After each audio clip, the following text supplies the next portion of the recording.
Number 10, a twist. Obviously, we are already well versed in the story of FNAF.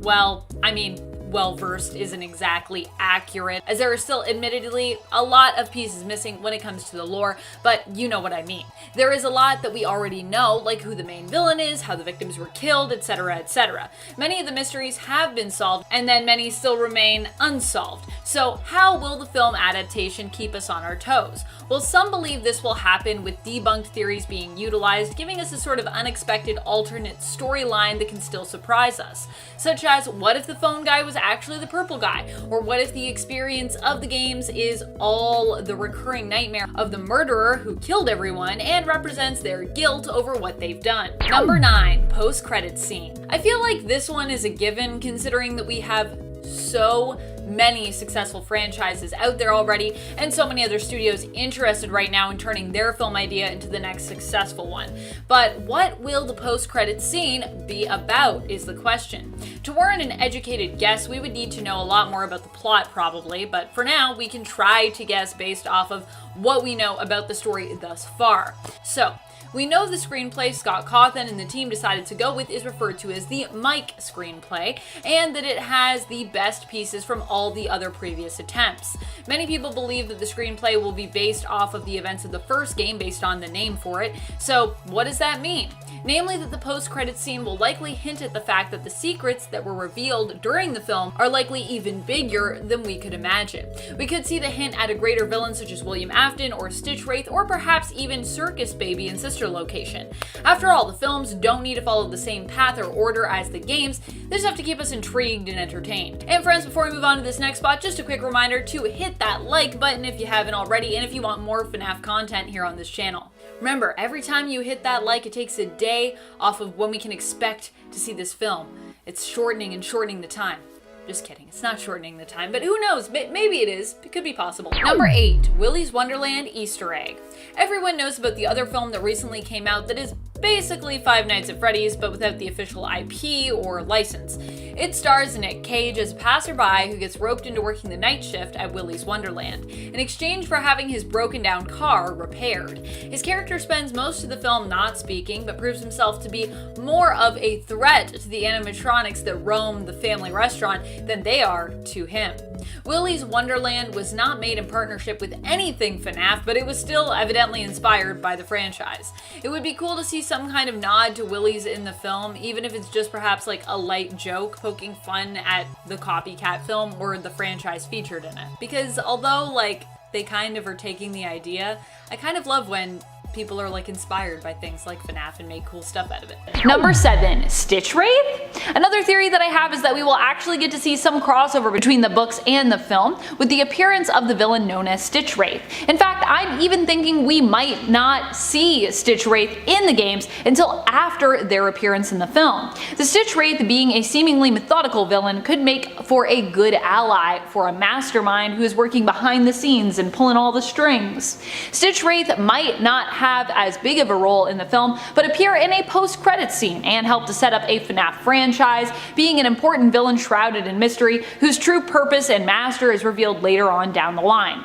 Kinda like we see in the books. Number 6, Springtrap. One of the scariest animatronics around is definitely Springtrap, which is the hybrid suit that William Afton wore and later found himself trapped in when he was spring-locked and impaled while wearing it. Springtrap is the main antagonist of Five Nights at Freddy's 3. In FNAF 3 we face hallucinations which can terrorize us, as well as the very real threat of Springtrap, which comes with William Afton's body inside it, controlling the suit.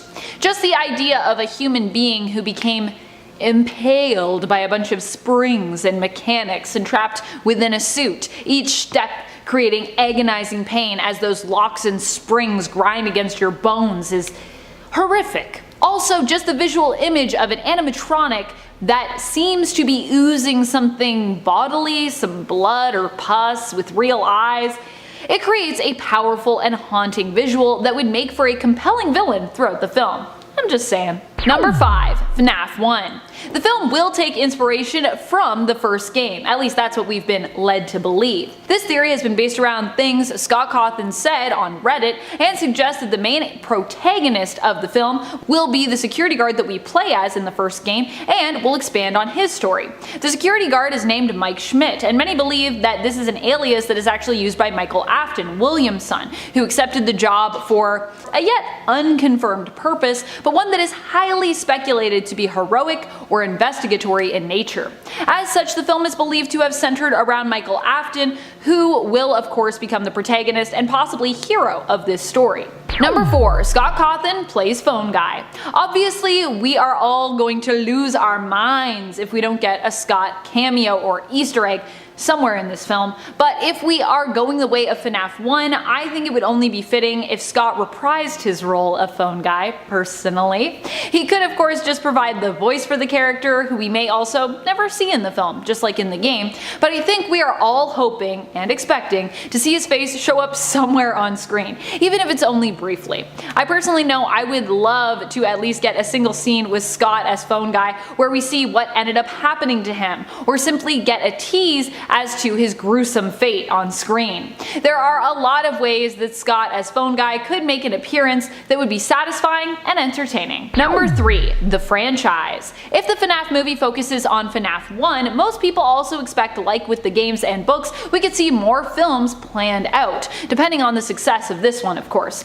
Ideally, this FNAF movie could be a jumping off point for a whole series of films and a film franchise based around the games and even books at some point as well. It is possible that with this film, Scott and the studio could already be setting stuff up that will come into play later down the line, not just considering this film as a standalone story, but as a piece to a much larger, more intricate puzzle, like we've seen with other successful video game inspired film franchises and comics inspired film franchises besides. Number 2. Bite of 87. Another idea for the film is that it will be the precursor to FNAF 1 and simply focus on it in terms of setting it up. We could see the beginnings of the restaurant be its focus, or at least see an element of that included, perhaps focusing on the mystery of the Bite of 87. And maybe we'll also get like a younger Mike in this movie, and also answering the mysteries behind the Bite of 87.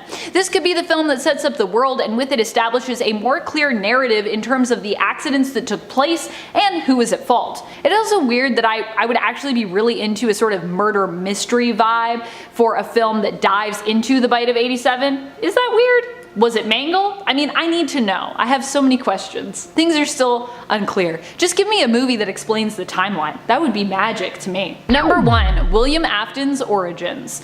One of the things that I feel like would be the most earth-shattering if it were to appear would be the origin story for William Afton. It would be amazing if we got a film centered on him and his life, which helped us to understand just why he became a murderer and what his motives are. Was Afton a well-intentioned business owner and family man and something happened to him? Or did he always have more sinister intentions when it came to the Fazbear franchise? Is his story real? Or does it perhaps only exist in video games made by the company who created Help Wanted and who are interested in simply sensationalizing an accident that happened at a real restaurant? It would be crazy if it turned out to be that meta of reasoning as to like why he exists, but in a weird way it could also make a lot of sense and solve a lot of like weird plot holes that we have.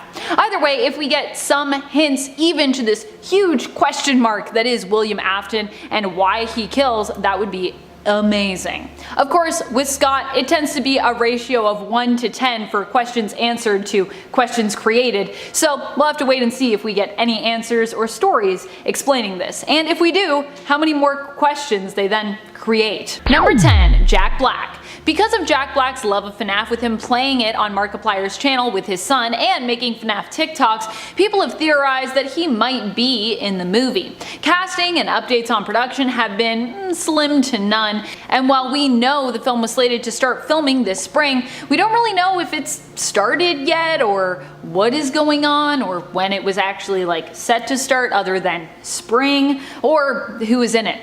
So many questions. Still, considering Jack Black's interests and the fact that he is a talented and all-around entertaining actor, I would not be surprised if he appeared in the film. The question is, who should he play? Phone guy? William Afton? One of the employees at Freddy Fazbear's? Or maybe he could be Scott Cawthon himself at some point in the movie. Scott Cawthon, after all, has inserted himself into the world as a game developer. Five Nights at Freddy's. That's where I wanna be. Five Nights at Freddy's. Number 9. Rating. The rating for the film is definitely something many of us have pondered on. Many people love FNAF, including younger kids. With that being a consideration, who the targeted demographic is for this film, and the varied ages in terms of its fan base, because I mean, it's not just kids, a lot of us love FNAF, it is possible that we'll see the rating of this film be lowered for this reason, in terms of what they'll be allowed to actually show. It makes the most sense that it'll be PG or PG-13 for this reason. If that is the case, the film will have to be careful in terms of what it shows or even implies, as a PG rating means that only some of the content is allowed to even be considered unsuitable for kids. Only some, and even considered. So many of the themes that we see in the games will have to be modified, cut, or made less scary somehow. The other theory with the rating is that we'll get one that more promotes and allows for the level of horror that we would expect. But in that case, the film would have to be a little bit more exclusive, with most children probably not being allowed to go see it. Either way, it seems we're going to have a problem when it comes to what is in the film in terms of horror components and who can actually go see it. And friends, before we move on to our next spot in the video, if you want to see this movie and you are concerned about the rating, or you're just like, let me see it, be sure to give us a thumbs up. It's true, when you give this video a thumbs up, it actually increases the speed at which the FNAF movie is produced.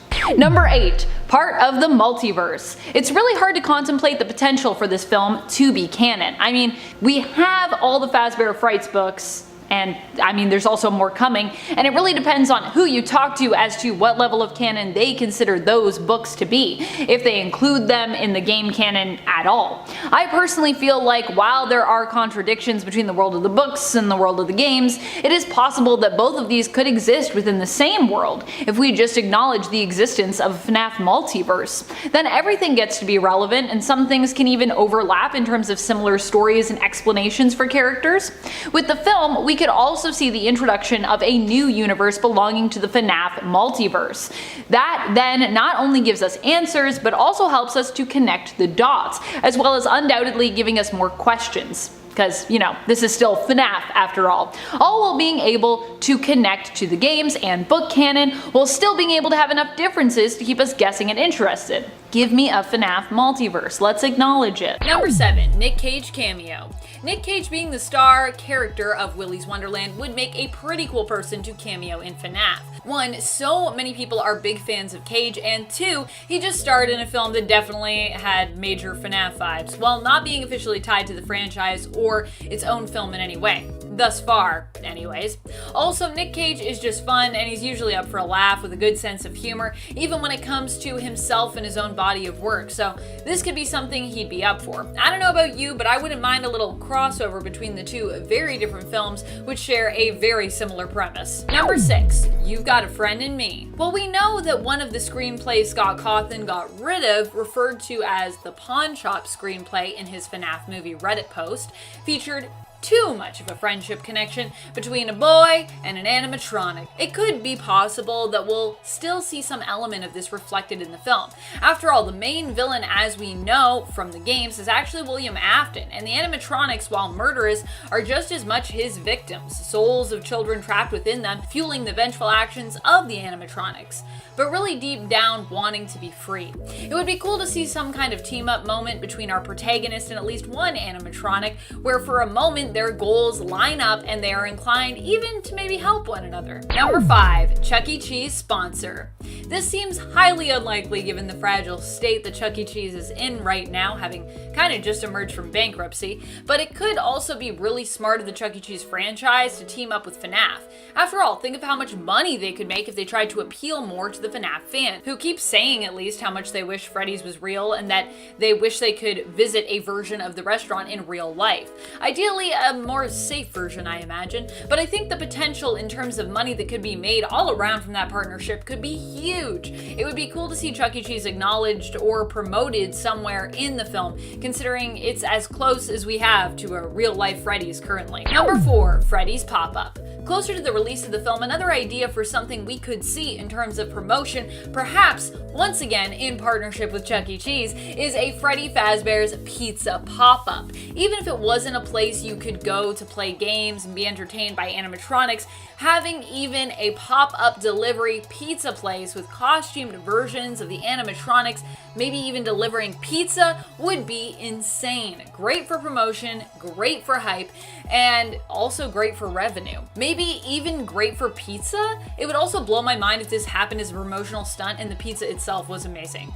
That would be unlikely, but I would also embrace it and it would be awesome. Number 3, vents. The vents are a place you definitely don't want to end up, nor do you want them to even exist in a FNAF game, really. I mean, they're the place that either animatronics come out of, or that you need to sneak through, or even worse, both of those things at the same time. So I mean, yeah. But at the same time, when it comes to a film where nothing can harm you, because you're just watching the film, you're not even interacting in the same way like you do in a video game, you definitely need the vents to be an integral part of the movie and how characters move around, whether they be animatronics or simply people trying to survive the night. Never mind he's in the walls. My god, he's in the vents! Is something we should all be screaming after coming out of this movie. Number 2, the end? One of my personal biggest theories for this movie is that it is going to end on a cliffhanger. I anticipate that this may even be followed by a mid-credits or an post-credits scene, like we now see with so many franchises that people build or are trying to build, primarily with superhero movies, but yeah, this is like become a franchise thing now. I can't imagine that they will leave us with a fully complete story, because I think they'll want to leave it open to potentially continue said story elsewhere at a later time, should the movie do as well as many are anticipating. Of course, it also depends. I mean, you can have a complete story without a cliffhanger ending and still have it roll into a multi-film franchise. Just look at other successful horror film franchises like Scream, Final Destination, and Hellraiser, all of which kind of felt like complete packages but then continued on. Okay, so Final Destination kind of left it open for a sequel, but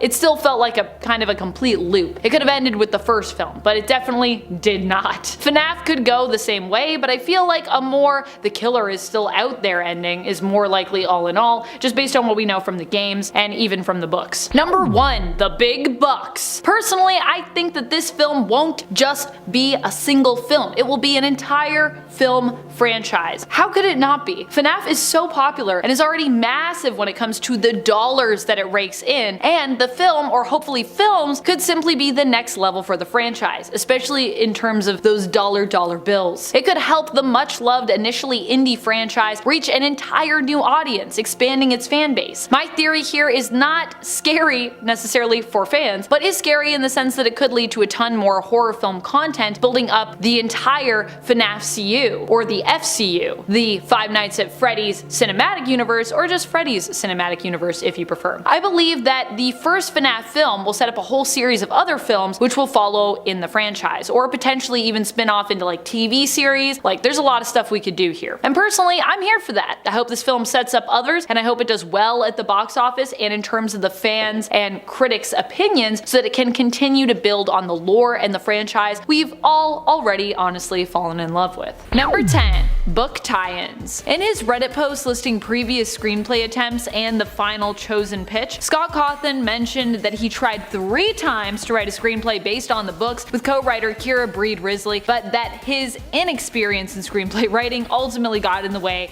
of any of these sticking or being good in his opinion, even with Kira's help. However, it is possible that we could see elements of the books pop up in the film, either tied into the plot or alluded to in Easter eggs. I would still say it's a good idea to brush up on these books before watching the film, as I feel like focusing on the plot of the first game will give Scott more freedom to elaborate on elements of the books without being tied to them as much, which was likely the problem when he approached screenwriting solely from that angle. Number 9. New animatronic? This is something that would probably break the internet if it happened. A new animatronic being introduced in the film would be huge. While this theory isn't really based on any facts, it's a theory that I kind of still hope happens. I'm sure the FNAF movie will have tons of surprises in store for us to keep us guessing, keep us on our toes, and this is one that I personally would just love to see happen. There are so many animatronics that have been introduced via the games over the years, it would be cool to see a new animatronic find its way into the franchise via the film. The question is, what kind of animatronic would you want to see? And who do you think would be a cool animal, or perhaps a non-animal animatronic, to join Freddy's horrific crew? And friends, before I move on to this next spot, be sure to give this video a thumbs up. I promise you, if you click like, it means that all of your dreams will come true in this movie. Anything that you want, just think about it, click like. Oh, it's gonna happen now. It's definitely gonna happen. Disclaimer, it might not happen. Sorry about that. Number 8. Golden Freddy's appearance. Golden Freddy is a rare character that pops up in the first game, so it is very likely we could see him pop up in the movie as well. But perhaps we'll get to see a different version of the character, a more synchronized one in comparison to the other animatronics. Perhaps we'll get to see an active animatronic version of Golden Freddy on the prowl in the film, and have him join his fellow teammates in terrifying our protagonist or protagonists. It could be cool to see Golden Freddy play a more active role in the film, seeing as how he's kind of more of a rare side character in the game. Or perhaps instead we'll get something more in line with that and only get a little peek or Easter egg in regards to his appearance in the FNAF movie. Of course, I'd prefer if he had a more active role, but we'll have to wait and see what happens. Number 7. The real monster. The animatronics in the first game are the main antagonists you go up against, but as the story has developed throughout the game franchise, we have learned that although the animatronics pose great risk and have murderous tendencies, they aren't the main villain. William Afton is. I'm more inclined to believe that, like the game, some other greater villain will be revealed to be the mastermind behind it all, and that the animatronics in the end, like in the games, will also sort of be victims of that main villain. Perhaps it will be William Afton. The animatronics will just have vengeful spirits trapped within them who are kind of warped into something evil, and in fact in the end they may even help our hero by the end of the movie, banding together with them to fight against this greater evil. That would be really satisfying to watch, I think. Number 6. Markiplier. This is a fan theory that I personally think could actually end up happening. While Markiplier is a YouTube personality well known for his game playthroughs, he is also a performer and an actor and has played characters in various music videos, and he even had his own YouTube original interactive adventure series, A Heist with Markiplier. He definitely is comfortable being on camera, and he has the personality for entertainment for sure. And he's a huge FNAF fan and supporter, so it would make a lot of sense if he got even just a small role in the film. Of course, Mark did tweet about his thoughts on landing a role in the FNAF movie in 2015, and he didn't seem too optimistic, tweeting, "To the people telling me I need to be in the FNAF movie, I don't think that's how movies are done." But hey, that was 2015 and it was a long time ago, and a lot has changed since then. Many fans are speculating that Mark will have a role in the film, but we'll likely have to wait to find out just what.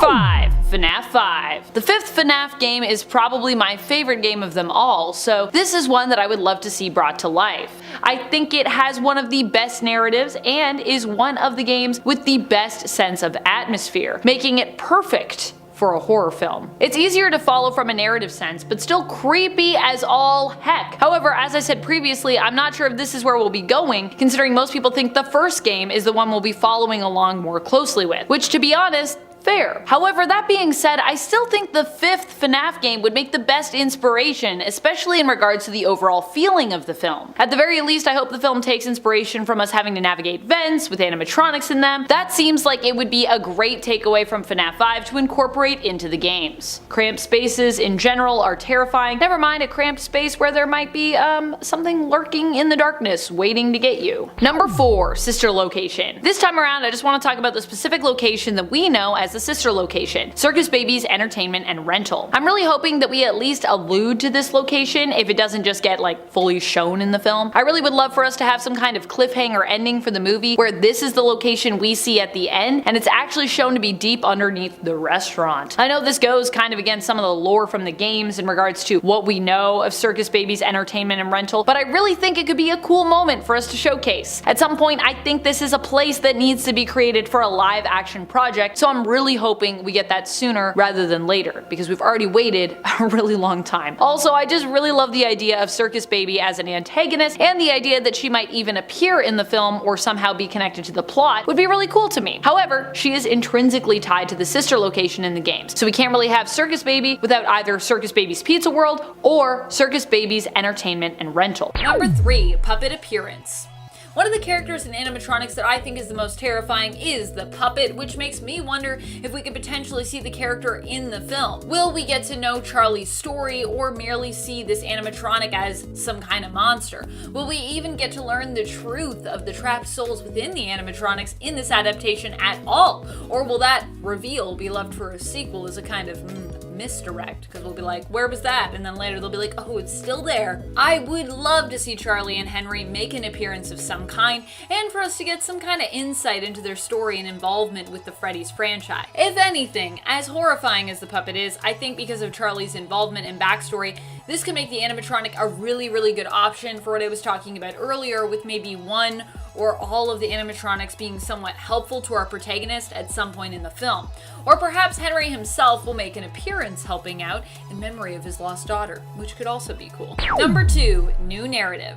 While we've all speculated on which games will really inspire the film's story and which bits of narrative from the games will make it into the film, it's entirely possible, like with other successful franchises, that the FNAF movie will take inspiration from the games and the plots there, but provide their own take on where the story goes and what secrets are revealed. After all, the Marvel Cinematic Universe, which is now a long and developed and highly profitable film franchise, has relied on giving people fresh takes on established characters and their stories, to keep those interested in the source material, the comics, the animated series, and previous animated films more on their toes. I think this is something that will be integral actually to the film's success. We want to feel that tie to the games, but we also want the movie to surprise us, because I mean, that's a big part of what we love in general about the games and their lore and this franchise. The twists, the turns, the speculation, the unexpected reveals. Number 1, release date? When will we see this film? Most sources seem to claim that the FNAF movie is filming currently, with the film having been expected to start filming in spring of 2021,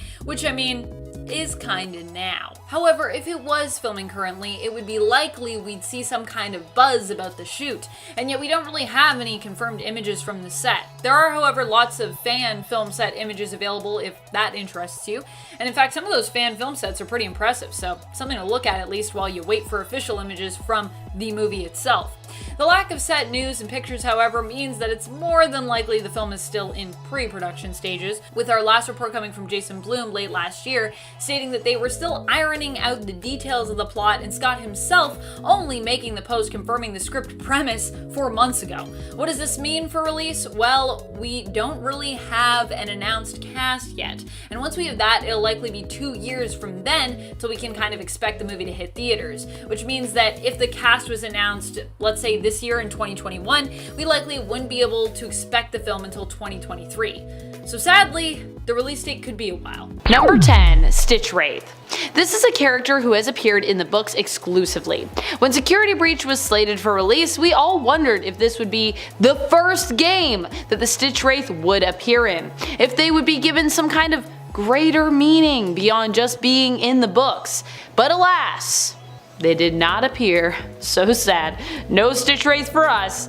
They weren't even hinted at in the game. But maybe this is the project where the Stitch Wraith will finally earn some kind of greater place in the lore. Maybe the film won't just focus on the games, but actually also deviate a little bit into the books as well, and we can see the Stitch Wraith introduced as an antagonist, and perhaps even linked back to William and the Aftons in some way. And friends, before we move on to our next spot on this list, if you love what we do here at Top 10 Gaming, and if you love when we talk FNAF, be sure to let us know by clicking that subscribe button, and don't miss out on any other FNAF content we got coming your way. After all, this movie will come out at some point, and we're gonna have so much to talk about. You're gonna want to be here for that. Number 9, it was matpat all along. This one is actually kind of adorable, but would also be terrifying for what it could mean for the lore by giving us a super meta twist of an ending during the finale of this film. Of course, it comes from the game theory subreddit, Game Theorists. Here, someone suggested an ending where the whole story is just revealed to be a theory, and in the end, matpat is seen busting through the screen, proudly adding, a game theory. Honestly, this would be kind of brilliant, but making this make sense with the rest of the lore, that would be next to impossible and kind of terrifying. Even for matpat, I'm sure. And therein lies the fear factor. Still, I think one of my favorite things about this theory is that a fan, Redditor Quickstack, added in the comments a FNAF 6 speech ending that was actually inspired by this theory. It starts, "Connection terminated. I'm sorry to interrupt you, matpat, if you still even remember that name. But I'm afraid you've been misinformed. You are not here to lure, nor have you been called here by the individual you assume, although you have indeed been called. You have all been called here into a labyrinth of boxes and balloon boys, misdirection and misfortune, a labyrinth with no exit, a maze with no prize. You don't even realize that you are going insane. Your lust for lore has driven you in endless circles, chasing the final timeline theory in some unseen detail, always seeming so near, yet somehow out of reach. But you will never find them." So great. Seriously, do yourself a favor and read the comment in its entirety over on the subreddit post. That's not the whole speech, but it's a little taste. It's so good.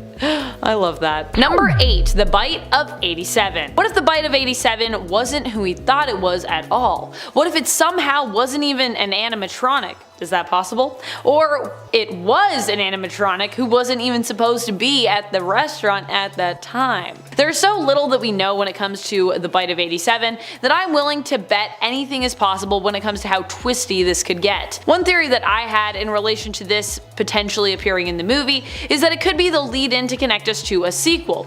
Now, maybe it was a nightmare animatronic or a funtime animatronic that was actually responsible, which will only be revealed in a post-credits cutscene, and it will be this that will basically hint at what the next movie could be about and which game we'll kind of be exploring next. I could also see them going to something more recent and ending the movie with some kind of mega pizzaplex tease, with maybe even some kind of I don't know, janky early model of Monty being the one responsible here. Number 7, FNAF 6. I actually really love this theory for the Five Nights at Freddy's film. Pizzeria Simulator I think would be an amazing game to see brought to life because, well, I just think it would be a lot of fun. Think of the tapes that we watch that are in there to train us on how to best run our pizzeria and welcome us in. How much fun would it be to incorporate all that cheesy goodness into the movie? I personally would be super here for that. And then the end of FNAF 6 is completely horrifying, with the fire at the pizzeria pretty much engulfing everyone and supposedly freeing all of the souls of those possessed animatronics. Although it still isn't really clear if this actually worked in terms of the lore, considering that some of those souls seem to perhaps still be lingering around. Anywho, it seems unlikely that this will be the case, considering that many people already think, based on what we've seen, that the film will be more inspired by the first game. But it could be cool to see some of those cheesy elements at least incorporated into the movie. After all, the movies don't have to match the story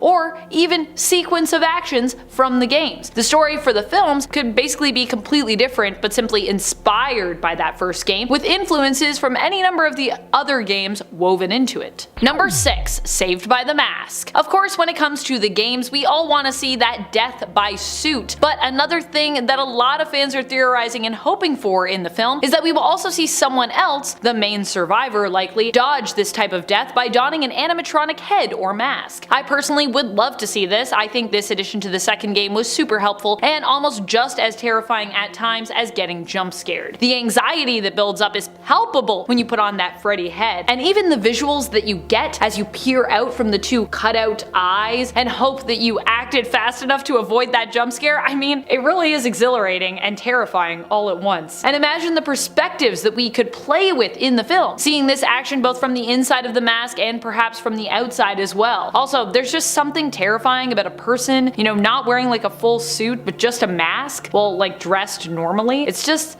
odd and off-putting, to be honest, to me. I both kind of love it, but I'm also kind of terrified by the prospect of just that visual.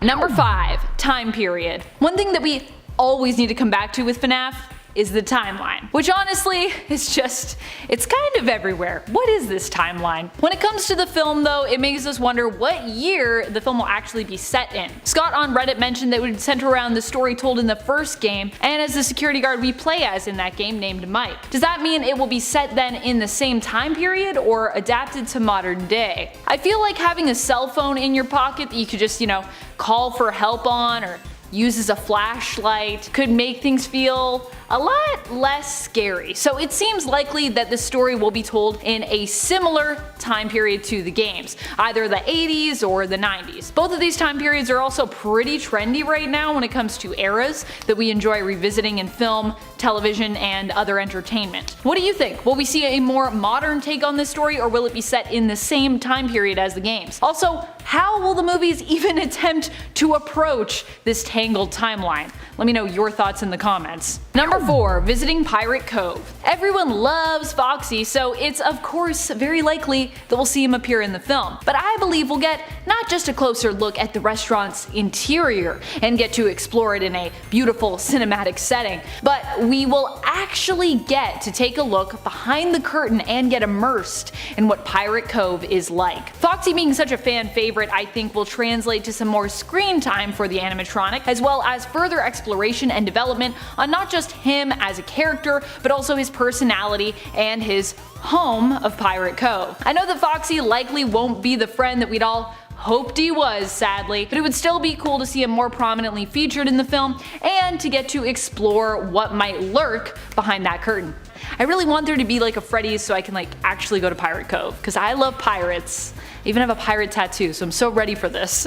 Number 3. Lots of jump scares. FNAF heavily uses jump scares to startle its players, with animatronics each having their own jump scare animation, used to startle you once that animatronic has caught you, or depending on which game in the franchise you are playing, just to unnerve you if they happen to only be a hallucination. Jump scaring is also a technique typically employed in the making of horror films, where tension is built up for something to leap out at you, or when an otherwise calm or focused moment is interrupted suddenly by a ghoul or monster that unexpectedly startles you. Music is also a huge part of this technique, and having the right music come in at the right time can really heighten the fear you feel. Honestly, most horror films rely heavily on their score, their music to startle you. Trust me. Try watching your favorite horror film on mute and see what a difference it makes. It'll probably make a really big one. Because jump scares are so heavily utilized in the games, it's likely we'll also see this horror tactic used heavily in the film in some capacity. I personally anticipate a lot of jump scare fakeouts just to keep us on our toes. Like a lot of moments where you're like, oh, is there gonna be one? And then there isn't one, and then they get you somewhere else. Ugh, I love/hate that in movies. Number 2. A very special cameo. On part 1 of my list, I talked about the theory that we could see Scott Cawthon reprise his role from the video game of Phone Guy, but while that would be super cool, admittedly just seeing him anywhere in the film would be satisfying. Any cameo would be great, and I will take it. Perhaps he could be himself in the film, a game designer, approaching someone in management at Freddy's about getting licensing rights so that he could make a game. He could be a guest at the restaurant. There could be an Easter egg featuring him hidden somewhere in the film. All of these would be satisfying for me. It feels pretty guaranteed though that we'll see Scott appear somewhere in the film. After all, fans would likely revolt if they didn't. And Scott Cawthon definitely loves to get in on the ground floor when it comes to the franchise and his involvement in basically just all of the parts in it. So having him appear in the film seems very on the nose for his kind of approach to basically all of this stuff. Number 1. Questions answered. We may or may not see William Afton appear in the film, but regardless of if we see him or not, I am still hoping we'll get some questions answered when it comes to, well, the purpose of all of this. On part 1, we talked a bit about potential antagonists we could see here and potential motivations that could be revealed. But either way, I'm betting that this film will give us some answers to some pretty big questions. And like most other parts of the franchise, also give us just some pretty big questions to be puzzled out by fans later on. Because it honestly wouldn't be FNAF without a bit of unresolved intrigue, now would it? Mainly, I think this film will focus on why previous murders or other such terrors specified took place, and will solve that mystery. Perhaps just in a way that fits the plot of the film, or perhaps giving us some more universal motivation in terms of the games, books, and the overall FNAF verse. Number 10. Scott Cawthon. One of the biggest theories that I think most people are still hoping for, even given the controversy that surrounded the game's creator, is that Scott Cawthon himself will appear in the film. At least Hopefully his voice will. Many people have theorized and are hoping that Scott will appear as the phone guy. Some fans have even said that casting anyone else would be a disgrace, a travesty, because Scott honestly just nails it as phone guy and is basically irreplaceable to them. I feel like there are other performers who could also do a good job in that role, but I agree that Scott's portrayal has pretty much become iconic, so not having him in the role if phone guy does appear would be disappointing. I too hope we get to hear that familiar voice in the film. Hello, hello! And friends, before we move on to this next spot on this list, if you love what we do here at Top 10 Gaming, and if you love it when we do FNAF content, be sure to let us know by clicking that like button. Number 9. FNAF 1. Some have theorized that the Five Nights at Freddy's film will start at the beginning with the plot of the first game being the focus of this film. The first game had us in the role of the nighttime security guard and confined to one space, the office, where each night began with a phone call from the previous security guard that we're taking over for, the phone guy, who in his last days, likely his literal last days, even alive, recorded messages to help us learn our new role and stay safe. I don't think this one will be quite as literal of an adaptation if we get it, but I could see us getting the plot of a new security guard coming in who starts to notice strange things happening at the pizzeria that end up leading him to make a bloody discovery. However, I'm not sure if this will be Michael or not and what role the kids in the film might play. Will they simply become victims, or will they possibly defy their in-game fate with the new security guard teaming up to help save them? Number 8. Death by Suit. This is one we are all expecting will be headed our way for sure. I mean, considering how this is supposedly the end we are threatened with should we not be diligent enough during our first night shift, I think it's no surprise that people have pondered this might be the way someone goes when it comes to one of the deaths that we're gonna get in this movie. I think most fans are hoping that they will be pretty gruesome deaths. Now, you know, they don't have to be super gory to me really, but they do need to be creative in how they show or don't show but imply deaths in the film. And one of the worst ways to go would be the one simply that phone guy warns us of. How if the animatronics catch you, they might think you're basically an endoskeleton outside of your suit and then try to shove you in one. Which, you know, is a problem because you can't fit in a suit that has all the stuff in it that isn't pulled back, so ugh. Number 7. Help Wanted. While we expect Easter eggs to pretty much be everywhere in this film, including those pertaining to Help Wanted, I would even take this game's involvement in the film a step further. What if the twist is that this movie is actually the meta twist of Help Wanted? A movie that was helped to made turn a profit based on the sad, real incidents of the real Freddy Fazbear's. What if at the end we learn this film is actually a film of what really happened? You know, we get like a director cut and then we're like, oh my gosh, what's happening? And then it's basically just like kind of a dramatic reenactment that will be explored more via the real characters interacting with those that played them in the film in terms of the sequel. So like we'll get the real story and then we'll have the dramatized story. Kind of like what we saw with American Horror Story's Roanoke season. I mean, that would be quite the twist. I definitely would not be expecting that. It might be a little too twisty, but could be a thing. Just because, you know, Help Wanted still is so mind-boggling that exists. Number 6. Michael's true origin. What if Michael himself is revealed to be an animatronic? That would be quite the twist, and is definitely something we've on and off theorized here on Top 10 Gaming. I mean, there are lots of questions left unanswered when it comes to Michael and his connection to William and his upbringing as a result of, you know, being William's son. I wonder if we'll find out that Michael wasn't actually the son of William, like in the traditional sense, but instead was a creation that William made for him and his partner to raise, and so it was kind of like his, I guess, animatronic son. Or perhaps Michael is a humanoid animatronic made to replace William and his partner's son who actually passed away. There are lots of ways this could make sense, but it would also be pretty shocking if the movie decided to go in this direction. However, I mean, it could. Anything's possible. Number 5. Michael doesn't know. What is interesting is that while in the games we've always assumed that Michael was aware of his parentage, it's possible that this was actually a mystery to him until later on. Although it's weird we've never really seen this revelation explored, if it did happen in the game continuity, it's not super surprising considering, you know, how much the story feels like it's mostly left out of the games and basically is only hinted at by small clues and Easter eggs and mostly just exists in our mind, leaving us with some kind of weird trail of breadcrumbs that we need to make sense of.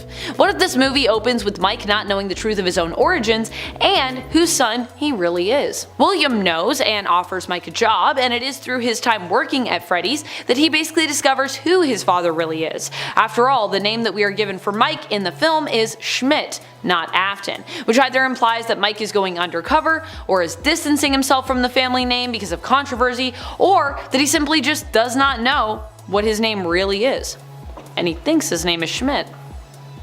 I don't know. Number 4. The Afton family house. What if in the end Michael returns to his family home and learns the truth of his father's madness, and the extent of it by finding either the nightmare animatronics or maybe sister location? I know there are those of us who would like to see allusions to other games, and this could be a good way to do that by kind of misdirecting us and making us feel that, Michael is safe at the end of this movie, has defeated William, and even, returns to his old home now that he knows his connection to William. However, it is here that he actually discovers the nightmare is not yet over, because he uncovers something. Ooh, spooky. Number 3. Henry Emily's role. I think an interesting and unexpected twist for fans could be found in the introduction of Henry Emily. Now we know Henry was William's partner, and he is generally portrayed in the franchise as being, the more heroic figure in contrast to the villain and antagonist that is William Afton. However, what if this movie flips the script on those roles, and instead we discover that Henry is actually the evil one in the end, who perhaps manipulated William and used him as a scapegoat? I don't know about you, but I would kind of be down for an alternative redemption arc for William, and perhaps everything was done simply to make William look bad because, I don't know, maybe Henry was holding a grudge against him in relation to their business dealings, or perhaps an accident involving his daughter, which he blames William for. I don't know, I just think this could be a good way to make sense of, some of this tangled web of lore we found ourselves in, where a lot of the stuff with William doesn't quite add up and make sense entirely. While things being cryptic in the games really does work because it allows us to kind of fill in the gaps and solve a puzzle, in the film we're probably going to need more of a solid and clear path for the story and motivations of its characters, so this could help give us that. Number 2. Mike is the killer. What if everything we know gets turned on its head and it is Michael, not William, that ends up the killer? After all, this is a completely new continuity, so anything is possible. I would actually kind of welcome a twist like this as long as we were given some kind of, plausible motivation for why or how it went this way. There's one little thing this film has to do for me, and that is simply to give me a motivation for why all the bloodshed happened in the first place. That's all I want. If it can do that, no matter what else I'm given, I will leave the theater happy. I promise.